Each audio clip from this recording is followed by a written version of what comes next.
Hey guys, so glad to see you today. I am Christine. I am a highly sensitive person, and so many of my clients have asked me, how did you get to be where you are as a highly sensitive person, meaning comfortable in my own skin, being able to express myself, being able to communicate, being able to go out into the world and live the kind of life that I really truly love, rather than, oh gosh, all these things that we do, right? Rather than people pleasing, rather than not being able to speak up for yourself, not being able to say no to something you really don't want to do or go to, being overwhelmed by emotions. That was probably the biggest one for me for a long time, just not being able to handle my own emotions. Oh my gosh, that was so tough for me because I would just explode, or I would just kind of suffer in silence, putting on this smile on my face, but internally just feeling defeated, feeling worried, feeling anxious, feeling just sad, feeling depressed, feeling empty, feeling deflated by the world, right? And so because I get this question so much of like, how did you get to where you are? Because sure, I can give you so many tools and I can tell you all the books and all the authors and all the videos and everything that I have read in order to help myself be where I am today. I felt like it would be more valuable for you to truly share my journey, right? I want to take you along this journey of my journals. I have journaled since I was 14 years old. Now, I won't take you that far back because I feel like they're a bit boring at that point. At that point, you can really just see everything that I was going through as a teenager, being highly sensitive and not knowing how to handle my own emotions, not knowing how to handle overstimulation, not knowing how to deal with my high sensitivity because I didn't know.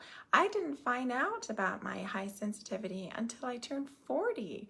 So that's quite a stretch of time that I lived without truly knowing who I am. But it's beautiful that I came to this conclusion, right? It's like all paths lead back to yourself and back to your center and back to your uniqueness and authenticity if you will take it. And yet I feel like I can take you along this journey, which will hopefully be an easy journey, because you don't have to quite walk it. Definitely I don't have to walk it by yourself, but you can kind of come along as a spectator. Oh my gosh, what comes to mind right now is the never-ending story, right? Of this boy just reading this book and then he's sucked into this world. So maybe I can suck you into my world, which is quite tumultuous at times. I feel like this first journal that I will read to you today is quite easy because it was just a meditation, a visualization, right, that I was doing. But there will definitely be journals that will be very emotional, and some of them heartbreaking, and some of them just letting out anger, and others just reaching for wisdom, right? But on so many of these journals, I'm really taking what I'm learning and just internalizing it, making it mine, seeing how it interconnects with who I am and what I need in this moment, right? Also asking for guidance from angels, the universe, source, whatever you want to call it. So without further ado, let's jump in and I'll read you one of my journals from March 10th, 2008, a little while ago. I'm in New Mexico. We're staying at the Inn of the Mountain Gods Hotel. Our trip has been quite an adventure so far. The drive was fine, and we arrived in the Lodge Hotel Saturday evening. The room was tiny, so small it might almost cause claustrophobia. But Sam, also I've changed all the names because I don't want to put anybody on blast, so all the names in this journal have been changed. But Sam was able to change our reservations for the following days to this beautiful, huge casino hotel. The room is a great size with balcony overlooking a lake and mountain range. I feel at peace, at least when I look outside and see how quiet nature is. Typically, I prefer a warmer climate, a beach or lush meadows and beautiful flowers. But the ruggedness of these mountains and the forest terrain around them has a certain appeal. It's a wilderness, almost to fear, but yet one is lusting to explore it, be in the middle of it, be engulfed by it. I would love to be on the back of a horse, discovering these grounds while feeling the safety of companionship and the warmth of this strong, hardy animal. Solitude is what these mountains are whispering in a deep, quiet voice. I imagine myself sitting on the top of a mountain meditating, seeing with closed eyes, through the eyes of an eagle as he glides swiftly through the winds, embracing his entire surroundings while noting every detail. I feel one with nature. There's no separation anymore. I feel as though the spirits of ancient Native Americans are guiding me to understand the deep secrets this land holds. I see myself on top of a brown and white spotted horse with a feather in its mane. We both stay still, calm, feeling a slight wind in our face and hair. We're old friends. We have been on the top of this mountain 100 times, craving the stillness, the serenity, the feeling that time stands still, the feeling of having absolute nothing on our mind, and therefore being able to embrace nature fully, completely, absolutely, and unconditionally. It seems as though with each slight feel of a breeze, part of nature enters my body and envelops my soul. Here's where I belong. Here's where I feel at ease. Here's where man and earth agree without speaking a single word. And that type of deep, deep understanding is not only comforting, but inexplicable. It is as though the whole world breathes as you fill your lungs with air. It is as though ancient wounds can be healed with each moment, where complete unity exists between man and earth. Thank you for this experience. So that was a little guided meditation or journaling that I did on my own, and the way that it relates to highly sensitive beings is, gosh, I want you to, well, two parts, right? This journal was born out of being incredibly overstimulated before then, right? We had just driven a long way. We got to this first hotel. It was literally so tiny that I felt claustrophobic in this place where you could barely, and the room was like this bed, you could barely fit around the bed, right? The bathroom that was attached was tiny, and I was just like, we're supposed to stay here 3 nights. I don't think I can stay here 3 minutes, right? I don't know if you have experienced that as a highly sensitive. There's one other one that comes to mind when I was actually traveling to a beautiful place in California, taking a workshop. And, I had connections through a friend, and they were like, oh yeah, we can actually like rent out our garage apartment or downstairs apartment to you, because the person who usually is renting isn't there over that week. So the whole 5 days you can rent this for much cheaper than you would go to a hotel. And I was like, my mind was like, well, this is the good thing to do. This is the right thing to do. Okay, I will do this. And then I get there and I'm immediately panicking. I don't know if you've ever stepped into a space where you're just like immediately panicking and you're going, I can't do this. I can't do this. And the biggest thing was there was no window. The only window, which is about, yay big, was in the bathroom, through the shower. There was this bathtub with just a shower curtain around it, and there was this window. I don't even know if it must have been different glass so you couldn't look out. So it was just this was the only source of light, of natural light in this entire thing. And then also just the colors that were chosen, and then the bed looked like kind of older bedding, and I was just like, I can't handle it, right? I can't do this. This is just too much. This is just So yes, be aware of that as a highly sensitive, right? When we're traveling and we don't know yet what we're walking into, one of the rules that I have set for myself, knowing my high sensitivity, I rather pay more for a hotel room and know where I'm walking into, know that there will be a beautiful big window so that I can at least connect with nature through the glass. I know where I'm going to be and that I will feel good in that space, right? I mean, sure, we can power through anything, but why? You know? And if so, then really prep yourself for it, saying, okay, I don't know what I'm going to walk into, but I'm doing it for this and this and this reason, right?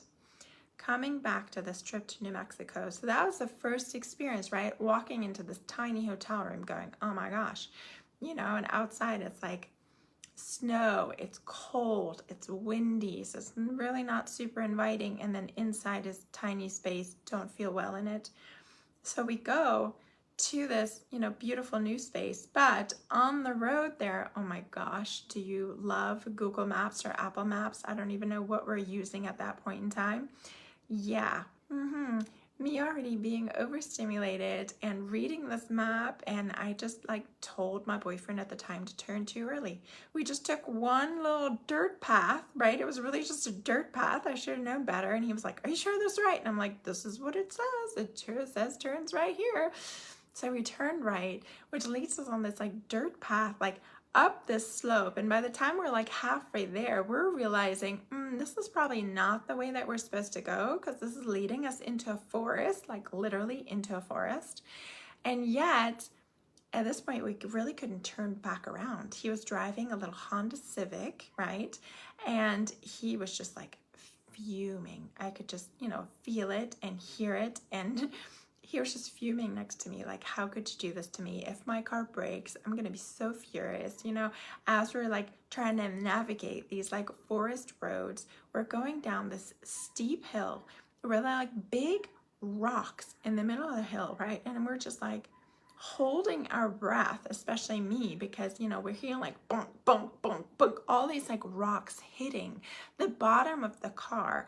And I'm just like praying in my head, please don't let us get stranded here. Please let this path lead to something and not just to a dead end and we have to drive this whole way backwards or something. You know, please don't let this car break, because I'm going to feel awful because it was my mistake sending him the wrong way. Oh my gosh. Of course, I was just like in high alert, way overstimulated, just going, oh, just get us out of here, right? Luckily, eventually, this path led back to the road, yay, where my boyfriend at the time actually stopped and then asked somebody for directions, because of course now our phones, our wonderful trusted map was like out of range. We have no idea where you are. There's not even a road that exists back here. So that was quite adventurous. But it was, in a way, I suppose, worth it, or at least kind of to remind you that after these really hard experiences, there are also good experiences that follow, especially if you're at the beginning of understanding your highly sensitive nature and you're going, how could this even be good? I'm just like reacting all over the place. I feel so deeply. I feel like crap all the time. My body aches. I'm feeling all these emotions from everybody around me. I just feel like crying all the time, you know, all these different things that hit us. And yet, I promise you, there is a beautiful upside, such a beautiful upside to being highly sensitive, because then once you are in a space where you feel well, where you feel calmed down, then you can really reconnect so deeply with the environment, with nature, with other people around you, with your significant other. There's such a depth in life which is beautiful that you get to experience because you're highly sensitive. It really is incredible. And the other thing I wanted to, the other thing I wanted to mention was your highly sensitive nature means that you can visualize very well, very easily, which is such a great gift to hone. And if you don't think you can visualize, just go back in your mind of a vacation you really like and kind of walk through that. or even walk through your day. What happened one step after the other, right? We can all visualize. We all have this ability to have pictures in our minds, right? A lot of times we think in pictures. We don't really think in words. We can all visualize, and this ability to be able to visualize but also to feel it, right? If I'm telling you to close your eyes and to sit and feel that your body weight is gently supported by the sand, you feel it shifting slightly, you feel the warmth of the sand beneath your toes and your hands. You feel that the sun is just gently kissing your face. You hear the ocean waves. Can you hear ocean waves? You can hear ocean waves. Why? Because you're highly sensitive or very tuned in. I know not only highly sensitives can do this, but we have an easier time connecting deeply to things like that, to visualizations like that, and you can use that to your own benefit just by closing your eyes. And these days we all have AirPods or something that we can kind of close off the outside world, or try to tuck yourself into an empty room or into your car. How many times have I just like gone to my car just to like have physical space for myself and to kind of tune out everything that's going around, and to just take a few minutes to close your eyes and to be in your favorite spot, to be in your favorite place, to be in a place that brings you safety and calm and comfort. You can do that, and it's so incredibly valuable. So remember that as a tool. Let's see, what else did I want to say about this journal entry? Yes, I wanted to tie that into,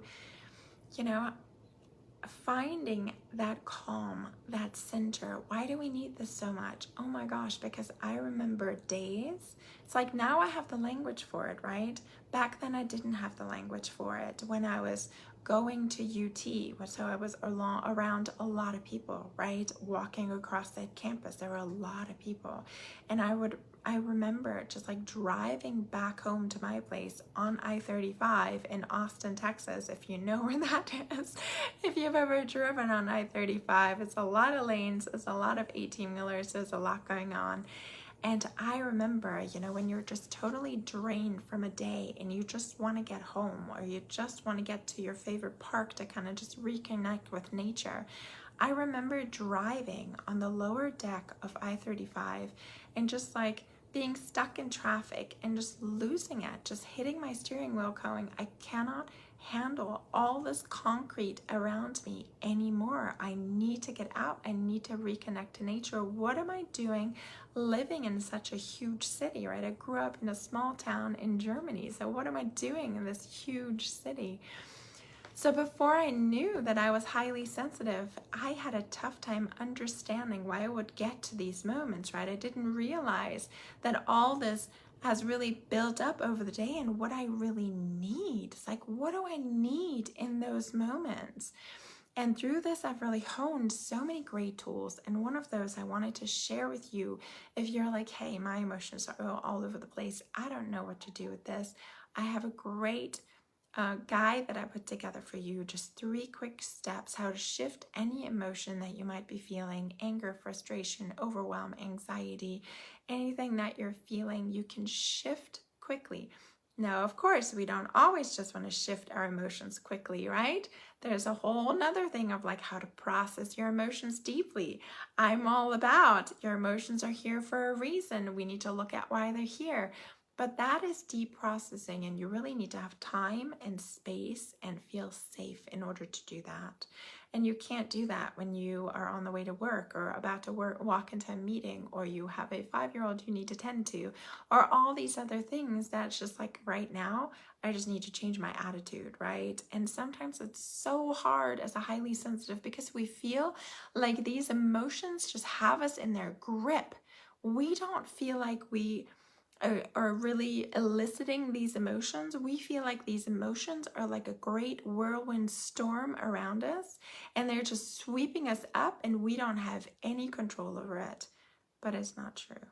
You do have control over it. You just have to hone those skills, just like going to the gym and working on strengthening a muscle. You can strengthen that muscle. And this little guide, this like quick little 3-step guide will kind of be your initial like intro to it, right? These are powerful tools, but this will be a quick way to kind of get some tools and start practicing this, okay? So just go to my website and I'll put the link below to healingyouremotions.com/shift. And you'll have this little guide downloaded, have it with you, practice these skills, and they'll really help you to start to feel like you are more in control of your emotions, like you have the say, like you are actually living your life rather than these emotions drawing you into different situations, right? So how are you feeling as a highly sensitive? I'd really love to know your challenges. What are you challenged by? And of course, I've really made the commitment to come on here every day. I don't know if it'll happen every day, but I'll try to be here as much as I can, just reading these journal entries, because I feel like it gives you an idea of somebody else living with this trait and what I went through in order to get to where I am today. And I'd love to just take you along on that journey. Thank you so much for being here, for coming along, and for just living your life, for living your truth, for not giving up, for getting up every single day and facing the challenges that this world throws at us all the time. It does get easier. Of course, I still have hard days. I have really hard days sometimes, especially with my kiddo. But it is so worth it. And there isn't a day that goes by where I don't have something that makes me smile, something that I connect to deeply, something that warms my heart, something that reminds me that this life is beautiful and it's worth to be lived to its fullest. All right, I'll see you tomorrow.